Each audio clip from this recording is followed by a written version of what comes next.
Hello everyone and welcome to my channel Desified Umme. और मैं अपने न्यू ऑफिस में मूव कर चुकी हूँ। Finally I am waiting for my stuff और सामान मेरा जो है वो थोड़ी देर के बाद मूव होगा।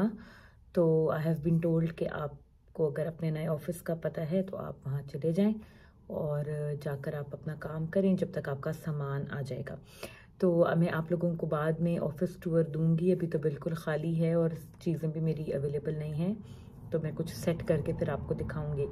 बहरहाल जो वीडियो जिस टॉपिक पे मैंने बनानी थी, I was going through your comments और दो चीज़ें मेरे सामने आई। एक, मुझसे बहुत ज़्यादा सवाल किया जा रहा है कि आप बेबी के साथ कैसे मैनेज करती हैं एक्सपेंसेस, पढ़ाई, सब कुछ। जितनी भी लड़कियां स्पेशली आती हैं, आ रही हैं सितंबर इनटेक में, उनका ये बहुत ज़्यादा सवाल होता है कि हम कैसे कर पाएंगे, बच्चों को कहाँ छोड़ेंगे, आप कैसे करती हैं। और दूसरी चीज़ जो मुझसे बहुत सारे लड़के जो मुझे मैसेज करते हैं वो ये कि जी अब तो मास्टर्स की फ़ीस भी अरेंज हम नहीं कर सकते क्योंकि एक साल में हमने 15-20 लाख रुपए देने हैं। किसी का मैंने अभी कमेंट पढ़ा तो मेरे जहन में आया कि मैं इस बारे में बात करूं आप लोगों से, क्योंकि ये पहली दफ़ा ऐसा नहीं हुआ कि ऐसा कमेंट मुझे आया हो। बहुत दफ़ा पहले भी इस तरह की बात हो चुकी है। तो देखें, पहले ये फ़ीस वाले बात को ही कर लेते हैं। तो आपने अपने जहन में ये नहीं बिठाना है कि हमने 15 से 20 लाख रुपए देने हैं, ठीक है। ऐसे जब आप उसको पाकिस्तानी या इंडियन रुपीस में कन्वर्ट करते हो अपनी फीस को, तो ऑब्वियसली वो लाखों में ही आएगी क्योंकि पाउंड का रेट ज़्यादा होता है, स्ट्रांग होता है। आप ये कंसिडर करो कि अगर आपने देना है पैसे इतने ज़्यादा तो आप कमा भी उसी तरह रहे हो। यानी कि मेरा समझाने का आपको मकसद ये है कि अगर आप पाउंड्स में कमा रहे हो तो पाउंड्स में ही आपने फीस देनी है। तो आप हर चीज़ को अगर जब तक आप पीछे अपनी करेंसी में कन्वर्ट करके सोचते रहोगे और देखते रहोगे तो आपको हर चीज़ ऐसे ही लगेगी कि इम्पॉसिबल है, मैं ये एक्सपेंसेस नहीं निकाल सकता क्योंकि ये इम्पॉसिबल है, ठीक है। तो आप सबसे पहली चीज़ जो आपने करनी है वो आपने करेंसी कन्वर्जन को बंद कर देना है। बिकॉज आप चाहे 1000 पाउंड कमा रहे हो तो आप कमा भी तो पाउंड्स में रहे हो और ख़र्चा भी आपने पाउंड्स में करना है। तो इसलिए आप इसको इस तरीके से कन्वर्ट कर करके जब तक देखते रहोगे कि पाक रुपीज़ में कितना बन रहा है या INR में कितना बन रहा है, तो आपके लिए प्रॉब्लम रहेगा और आपका दिमाग यही सोचता रहेगा कि ये बहुत ज़्यादा है और हम इसको अरेंज नहीं कर सकते, ठीक है। तो रियलिस्टिक आपने रहना है। ऑब्वियसली मुश्किल होता है but still there are ways to cope with that. Universities भी सपोर्ट प्रोवाइड करती हैं। अगर आप एक फ़ी इंस्टॉलमेंट नहीं दे पाते हो तो वो आपको वापस नहीं भेज देंगे, ठीक है। वो वेट करते हैं, आपको टाइम देते हैं। आप उन्हें कोई जस्टिफिकेशन दो, कोई रीज़न दो कि भाई मेरे पास अभी जॉब नहीं मिली है या मुझे कोई और इशू है या मेरी वेलबींग का मसला है या जो भी इशू है, आप यूनिवर्सिटी के साथ कम्युनिकेट करो and they will find a way out for you, ठीक है। तो इस चीज़ को आपने जहन में रखना होता है। यहाँ पर यूनिवर्सिटीज़ बाज़ दफ़ा ऐसा भी करती हैं कि अगर आप उन्हें कहते हो मैं इतनी फ़ीस अभी नहीं एकदम दे सकता, तो वो आपके साथ आपकी जितना आप अफोर्ड कर सकते हो उतनी इंस्टॉलमेंट वो आपको बना देती हैं। अगर आप कहते हो कि मैं 500 पाउंड महीने का दे सकता हूँ, इससे ज़्यादा मैं नहीं दे सकता, तो वो आपको हेल्प आउट कर देते हैं और कहते हैं कि ओके फ़ाइन, आप 500 या 600 दे दो पर मंथ, ठीक है। लेकिन ये सब चीज़ें क्लियर होती हैं जब आप एक दफ़ा यहाँ पर आते हो, आप अपना सिनेरियो देखते हो, बातचीत करते हो लोगों से, यूनिवर्सिटी से कम्युनिकेट करते हो, तभी ये वाली चीज़ें आपकी सॉर्ट आउट होंगी। अगर आप इंडिया में या पाकिस्तान में बैठे बैठे ये सोचते रहोगे कि 20 लाख फीस में नहीं दे सकता, तो फिर आप कभी भी नहीं दे सकते, चाहे आप जो मर्जी कर लो। तो आप सबसे पहले तो कैन डू वाला एटीट्यूड अपनाओ अपने लिए और ये सोचो कि मैं कर सकता हूँ, if I will work hard I can do anything. तो फिर खुद ही से चीज़ें बेहतर होना शुरू हो जाती हैं। मुश्किल आती है, नो डाउट, मैं ये नहीं कह रही हूँ कि सब कुछ आसानी से हो जाएगा, बट स्टिल आप कर पाओगे, आपसे हो जाएगा, ठीक है। तो ये चीज़ मैं सबसे पहले क्लियर करना चाह रही थी क्योंकि ये बहुत ज़्यादा प्रॉब्लम आता है हमारे लोगों में कि हम हर चीज़ को पहले कन्वर्ट करते हैं और उसके पैसों को हम पाक रुपीज़ में कन्वर्ट करके देखते हैं और फिर हम जो है ना सोचते हैं कि ओह ये तो बहुत ज़्यादा है। दूसरी चीज़ रही बात जहाँ तक कि मैं बच्चों के साथ, मेरी बेटी है तो मैं कैसे मैनेज करती हूँ पढ़ाई वगैरह, ये सारी बातें लड़की हम बहुत ज़्यादा पूछती हैं। तो देखें, इट्स हार्ड, मुश्किल होता है, ठीक है। बच्चों के साथ पढ़ाई करना इज़ नॉट ईजी। मेरी एक बेटी है and sometimes it's just hard, ठीक है। आप को नहीं समझ आ रहा होता कि कैसे मैनेज करेंगे, टाइम कैसे मैनेज करेंगे, आपका अपना मतलब आप खुद फ्रस्ट्रेटेड होते हो, आप बच्चों पे भी गुस्सा करते हो, बच्चों पे भी आप अपनी फ्रस्ट्रेशन निकालते हो। बाज़ दिन ऐसे भी होते हैं कि आपको लगता है कि मेरे काम की फ्रस्ट्रेशन की वजह से मेरा अपना एक बच्चों के साथ जो एक बॉन्ड है वो सफ़र कर रहा है। Some days are very hard than others. कुछ दिन ऐसे होते हैं जब आप गिल्टी फील करते हो कि मैंने ये काम क्यों शुरू किया, मेरे बच्चे सफ़र कर रहे हैं, मेरा घर सफ़र कर रहा है। But I think all of that is normal.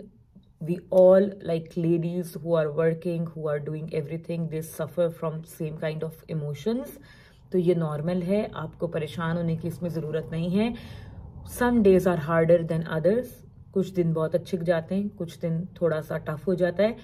It all depends कि आप कैसे अपना टाइम डिवाइड कर रहे हो और मैनेज कर रहे हो। अगर तो आपके बच्चे बड़े हैं, they allow you to work around them. आप पूरा दिन में बच्चों के आसपास बैठ के अपनी पढ़ाई कर सकते हो, अपना काम कर सकते हो, फोकस कर सकते हो, वेल एंड गुड, आप बेहतर तरीके से मैनेज कर पाओगे। अगर आपके बच्चे छोटे हैं, डिमांडिंग ज़्यादा हैं, ठीक है, जैसे मेरी बेटी छोटी है एंड आई प्रेफर कि मैं टाइम ज़्यादा उसके साथ स्पेंड करूं, उसको देखूं, तो आई स्टडी एट नाइट। जिन दिनों में मतलब मेरे ऊपर काम का लोड ज़्यादा होता है, not every day I would say, लेकिन ज़्यादा दिन महीने में मैं जो है वो रात के टाइम पे स्टडी करती हूँ, दिन के टाइम में मैं अपना ऑफिस जाती हूँ, या अगर मैं बेटी के साथ हूँ तो उसके साथ हूँ, अपने घर के काम, खाना बनाना, हर चीज़ करना, और रात को मैं पढ़ती हूँ। तो इस रूटीन से इट जस्ट इम्पैक्ट मी कि आपकी नींद पूरी नहीं होती है, आपका मूड सही नहीं रहता है, आप फ्रस्ट्रेटेड फील करते हो, स्ट्रेस्ड फील करते हो, ठीक है, ये सब चीज़ें होती हैं। लेकिन टोटली डिपेंड्स ऑन यू कि आप अपना दिन कैसे डिवाइड करे हो, अपना टाइम कैसे डिवाइड करे हो, और कितना एफिशिएंटली आप उसको यूज़ करे हो। तो ये सब चीज़ें बहुत मैटर करती हैं, ठीक है। उसके अलावा रही बात कि अगर आपका कोई फैमिली रिलेटिव नहीं है और आप जॉब करना चाहते हो या आपने पढ़ना है, तो बच्चों को आप कहाँ छोड़ोगे?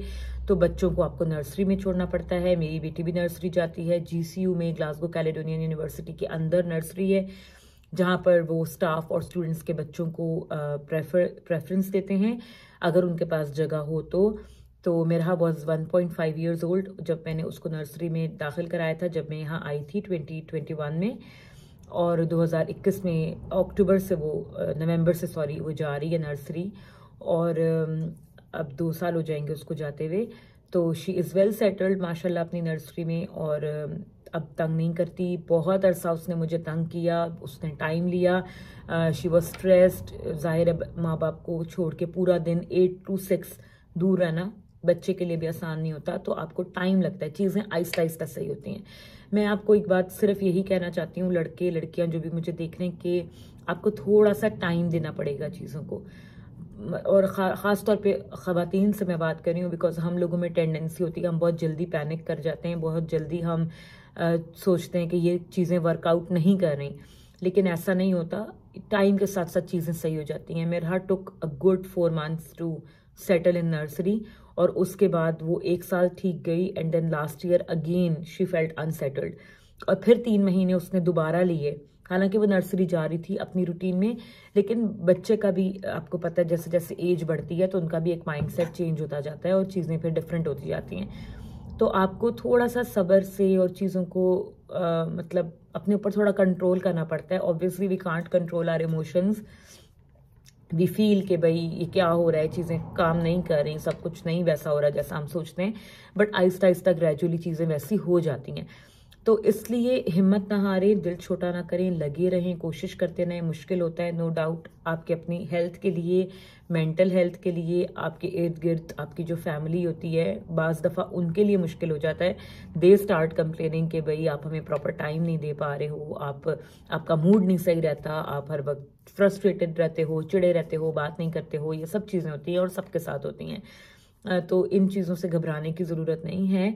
Try to work on yourself. हर थोड़े दिनों के बाद कोशिश करें कि आप एक अपने ऊपर रिफ्लेक्शन दें, सेल्फ रिफ्लेक्ट करें कि किन चीज़ों में आपको बेहतरी लाने की ज़रूरत है। कोशिश करें अपने अंदर बेहतरी लाने की, और आहिस्ता आहिस्ता सब कुछ हो जाता है, ठीक है। तो नर्सरी का आपको बजट अरेंज करना पड़ेगा अगर आपका बच्चा 3 साल से छोटा है और आप स्कॉटलैंड में आ रहे हो। I don't know clearly about the rules in England, लेकिन स्कॉटलैंड में ये रूल्स हैं कि अगर आपका बच्चा 3 साल से छोटा है तो उसका नर्सरी का सारा एक्सपेंस आपने ही पे करना है। गवर्नमेंट कोई फंडिंग भी नहीं देती। हाँ, अगर आपका बच्चा 3 साल का जब हो जाता है तो फिर उनको फंडिंग मिलनी शुरू हो जाती है 30 आवर्स पर वीक, और 30 आवर्स वो नर्सरी अटेंड कर सकते हैं। वो आपकी मर्जी, आप उसको 5 डेज पे डिवाइड करते हो या आप 3 फुल डेज कर लेते हो, जो भी आप करना चाहते हो उसके साथ। तो फिर आपका थोड़ा बजट में बेहतरी आ जाती है। तो मेरा जब तक 3 साल की नहीं हुई थी, आई यूज टू पे फॉर हर नर्सरी, और मेरा तकरीबन 300-350 पाउंड महीने का रफली एक्सपेंस जाता था, and she was not going full week. 300-350 pound में वो जाती थी एक फुल डे यानी कि 8 to 6, सुबह 8 से शाम 6 तक, और एक हाफ डे यानी कि दोपहर में 1 बजे से लेकर शाम को 6 बजे तक। तो इस तरह वो जाती थी 1.5 दिन, और 1.5 दिन का मैं अराउंड 300 पाउंड, कभी कभी जब वीक्स ज़्यादा होते थे, डेज मतलब महीना जो लंबा महीना होता है उसके अंदर मेरा 350 पाउंड तक भी बिल बन जाता था। और पिछले 1 साल में नर्सरी ने 2 दफ़ा अपने रेट्स रिवाइज किए हैं, बढ़ाए हैं, तो अब और भी ज़्यादा हो गया होगा, बिकॉज नाउ मेरा इज़ ऑन फंडिंग, तो अब मैं पे नहीं कर रही हूँ, इसलिए मुझे अब इतना एग्जैक्ट नहीं पता कि कितना बिल बन जाएगा। बट रिसेंटली रेट्स दोबारा से बढ़े हैं, तो इससे भी ज़्यादा शायद आपका बिल बन जाए। और यहाँ पर डिफरेंट ऑप्शंस होती हैं। कुछ लोगों ने घरों में प्राइवेट नर्सरीज खोली होती हैं, वहाँ पे भी आप बच्चों को छोड़ सकते हो, but I won't recommend them, क्योंकि वो बच्चों के साथ कैसा सलूक करें, कैसा ट्रीट करें, as a mother you always feel concerned. मेरे ऑफिस से just right across the road nursery है, लेकिन स्टिल मेरा ध्यान बार बार जाता है दिन में कई दफ़ा मेरा की तरफ कि इज शी ऑल राइट, या कैसा कर रहे होंगे, उसको देख रहे हैं नहीं देख रहे हैं, क्या कर रहे हैं। तो इसलिए बहुत सोच समझ के आपको चूज़ करना पड़ता है चाइल्ड केयर बच्चे का, क्योंकि आपने पूरा दिन के लिए बच्चे को वहाँ छोड़ना है। तो ये सारी चीज़ें आपको देखनी पड़ती हैं। फिर एक तीसरी ऑप्शन नैनीज की भी होती है कि आप एक प्राइवेट नैनी हायर कर लेते हो, जो कि आपके घर पे रहते हुए ही आपके बच्चे को लुक आफ्टर करती है, but that is more expensive. और अगेन उसमें भी आपको ये चीज़ें देखनी होती हैं कि आया वो सर्टिफाइड हैं, रजिस्टर्ड हैं या नहीं है। तो आई होप कि आपके दोनों सवाल मैंने अच्छे से आंसर कर दिए होंगे। अगर आपका और भी कोई क्वेश्चन हो तो आप मुझे कमेंट कर सकते हैं। I will look at it and try to answer everything. Stay tuned, take very good care of yourself, make good choices, make wise decisions, and I will see you guys very soon in another video. और हाँ, like, subscribe और share करना मत भूलिएगा। Bye bye.